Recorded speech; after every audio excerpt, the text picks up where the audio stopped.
Yes, people, what is going on, everyone? It's Mike back again, and confirmed transfer news. Dwight McNeil has joined Everton for an undisclosed fee. Believe it to be about £8 million up front and the rest in very incentivised add-ons, which is fine. It's not a huge amount of money being spent out quickly.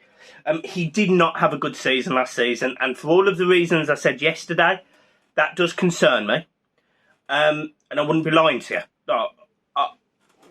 I've always been an honest person, and I hope he has a better season this season than he did last season, and similar to the seasons he had the two before, because I definitely felt like there was a player in there, can beat a man, score from distance, deliver a good cross. But it just didn't seem to happen for him and Burnley last season. And my concerns with that is he was needed last season. He was meant to be there, this golden kid, this golden boy, the next big star for Burnley. But actually, it didn't materialise. And actually, having read some of the Twitter comments and posts that I've been reading, Burnley think they're getting a sensational transfer fee for a player that they don't rate very highly. So, we're sort of, I think we've got to be realistic with where we are. I don't know how he's going to perform. I don't think anyone does. But do I think that he's capable? Yeah, I think he's a capable player. I think Lampard might mix it up this season. I can almost see us playing like a 3-4-3, but with the wingers sort of inverted. So you've almost got like a Calvert-Lewin, Gordon, McNeil, sort of in that three, and all interchangeable with the overlapping wing-backs. Now, that could look like Mykolenko and Vinagre. We did see that in the recent games where Mykolenko was pushed really high up the pitch. We saw that Nathan Patterson getting a cross into the box and Mykolenko scoring. So that wouldn't surprise me. You still need to fix your midfield, and there's a few, obviously, things that I'll talk about there, but that's where you can see McNeil coming in, just sitting off the front man, picking up the ball and hitting it. He's got a stunning left foot. He might want to take that touch out of his feet and shoot from just outside the box, something we haven't had probably since Sigurdsson, to be fair, and Luca Dean. So he might want to do that, or maybe he'll get the ball, run it down the wing, cross the ball, and maybe you'll have that follow-up from that potential other front player or that other number 10 inverted winger, whatever you want to call them, with Calvert-Lewin, and maybe putting a bit more presence in the opposition box, because we were guilty of that last season. We were guilty of it time and time again. The ball would go out wide and there'd be one person in the box. I remember a game against Brentford. Literally, we were 5 minutes in, and I think it's Richarlison puts the ball into the box and there's not a single Everton player in the box. So that's something that needs to be worked on. We've still obviously got players like Demarai Gray, Anthony Gordon. So we've got quality in these positions. We just need to do more with the ball, getting the ball to them, getting the ball in transition, getting the ball in the final third, being a little bit more strategic with our planning on how we're going to get the ball from goalkeeper to striker to net, obviously. So look, I'm not against it. I'm not 100% for it. I'm on the fence. I'm getting splinters. I'm all over the splinters. All good, all fine. Now, let's talk about some other news. Ross Barkley's been heavily linked with a return to Everton, to the point where he's now unlocked all of his photos on his Instagram. So if you go on his Instagram, go on Ross Barkley, you will see, if you go back a few years, you'll see all of his Everton photos.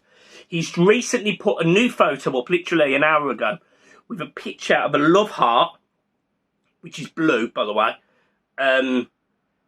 which I feel like he's being cryptic about a return, personally. It would not surprise me if he's returning to Everton. Do I want Ross Barkley? No.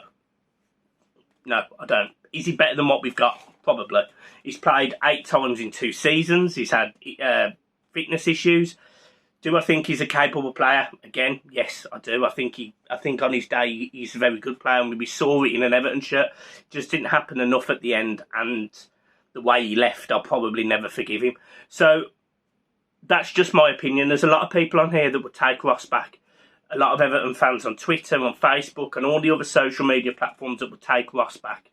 Fine. Like, I have no major issue. I never get personal about it, but from my perspective, I don't want him back. However, do I appreciate he's probably better than what we've got? Yeah, he is. So, based on that logic, you probably have to take him. Although I don't want him. So, that's the two that we've been linked with for forward positions. Then you come back a little bit, you go into the centre of midfield, and Everton have been linked with a Gueye replacement, which is Gueye from PSG. It's taken 2.5 years potentially to replace him, but it looks like we are finally replacing him with the man himself. Apparently, talks have begun with Everton, and apparently he is not against the move. I wouldn't expect him to be against the move. He really loved Everton, he loved the fans loved him. I loved him. I honestly, I hated seeing him go. So I would love him to come back. Yes, he's a little bit older, but he's played with world quality players. You know, some of the best in the world. Messi, Neymar, Mbappe. He has played and trained with them. Can you imagine him coming back and passing the ball to Tom Davies again? What a moment that'll be for him. So, you know, when he's playing Piggy in the middle with Michael Keane and Tom Davies, it's brilliant. It's splendid, isn't it? However, look, him coming back to Everton would be an indication that his contract is up at PSG. Everton would just be taking it over potentially, and he could eventually sign another 1 year, 2 year deal with Everton after. I'm for that.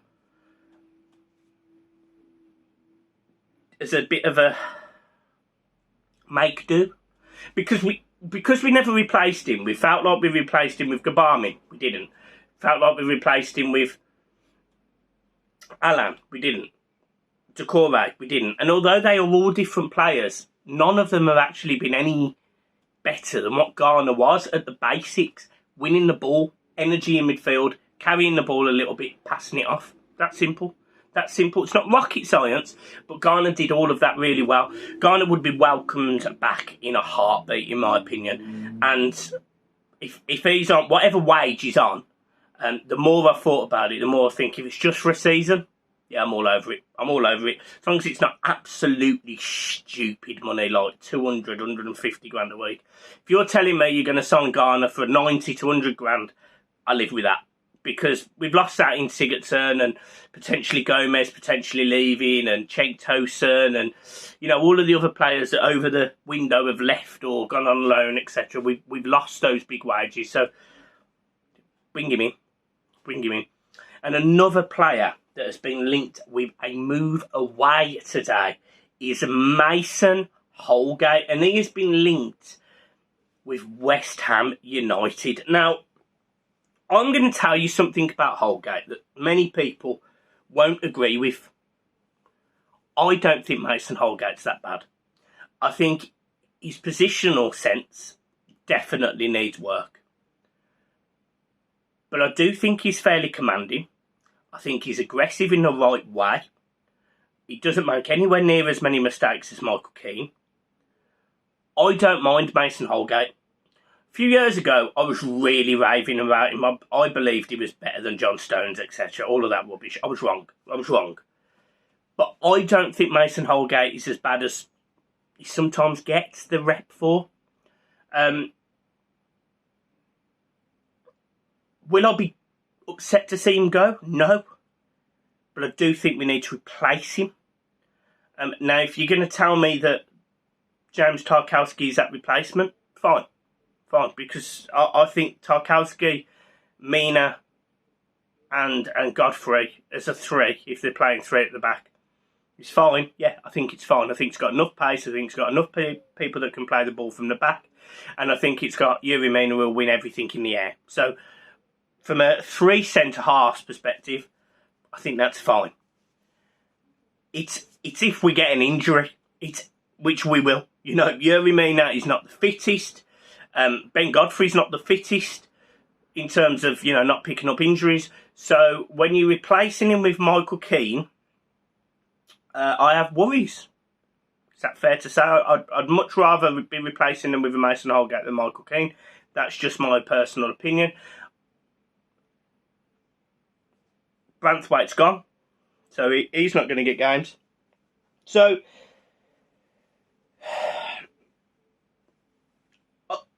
I think if you lose Holgate, you need to replace him. That's what I'm saying. I don't know who that is. I don't know who you replace him with, because he's an enigma, Mason Holgate, because at times I think he's playing fine, at other times he does my head in. Same as everyone else, but I just don't think he's as bad as people have kind of made him look or feel like, maybe. And that's just, again, my opinion. You might not agree. Fine, don't get personal about it, it's no biggie. So, yeah, that's where I am. Transfer window so far out of 10. I'm giving it a 4. James Tarkowski, I am really happy with. Solid 8 out of 10. Happy. Vinagre, 3 out of 10. I don't understand it. And I know people are saying that's because Nkunku's on his way, potentially. Fine. But what was the point? You know, what's the point of having a lad that, yeah, maybe can't defend, but going forward is really dangerous? Why can't we just convert him into a winger? Why can't we just play him further forward? So I don't understand that, in my opinion, but that is just my opinion. If Vinagre's going to play on the right-hand side as well to cover Patterson, then I sort of semi-get it. It'll be interesting where Coleman is in all this, if I'm being brutally honest, but there you go. And then Dwight McNeil is like a 5 out of 10. I'm like Blair. I'm Blair. I don't know how I feel. I'm not really fussed. Now let's talk about the game tomorrow. Obviously, Everton take on Dynamo Kiev at Goodison Park, a game that I will be at. The Blue Base is open from half 4. So if you're a member and you're going there for a drink, you'll probably see me in there. If not, you'll see me in and around the ground. Anyway, sitting in the park end tomorrow. In terms of the game, what do I expect? Well, listen, this is really quite an important game in terms of our pre-season. Our pre-season's been very mixed. We've conceded goals. We've conceded 4 to Minnesota. We've conceded 2 to Arsenal. Or was it 3 or 2? Whatever it was. And we conceded 2 against Blackpool. So we've been disappointing in that sense. We then play this game against Kiev and against a team that, let's be honest, I don't know how they're playing. I don't understand how mentally drained they are, because I can't imagine what it's like to be those players. Like, you know, I certainly can't imagine it if they are Ukrainian. You know, yes, you know, they may have players that are non-Ukrainian, for example, and they may not feel it as much because obviously family's not involved, etc. But this is still their home, and it's been to war, and it is in war, and it must be really, really difficult. And I can't comprehend that. You know, it must be truly horrifying, and I hope, touch wood, that I'm never in that situation, but you kind of never know. So I don't know what Ukrainian outfit Dynamo Kiev are now. You know, they used to be a really good side, and, you know, they used to be very capable of beating anyone in their day, really. You know, this is a team that played Champions League football regularly. This is a team that would always cause problems. I remember them getting out, I think it was the group stage a couple of times in the Champions League as well. So, good team in my mind. I don't know what to expect. It's a really warming thing that Everton are doing in terms of, you know, the money's going to aid in Ukraine, which is lovely. Mykolenko, I'm sure it'll mean a lot to him. So, you know, from Mykolenko's standpoint, he probably, you know, if he weren't going to be playing for Dynamo Kiev, which I'm sure is his home team, or, you know, his team that he played for, obviously, I'm sure he's really happy that he's with Everton, who are backing him, who are supporting him. I'll be really interested to see what happens. I'll be really, really interested to see what happens, because this is as close to the Premier League season as we're going to get. We're going to Chelsea next Saturday at 5:30, kind of not knowing where the team's at, what's going on. We may be further more additions with players like Gana and Barkley. We don't really know if we're going to spend any serious money in terms of, you know, are we going to go and sign a 40, 50 million pound player with all of this money that we've had in? Somebody said to me the other day that the Moyes Keane money came on to last year's books.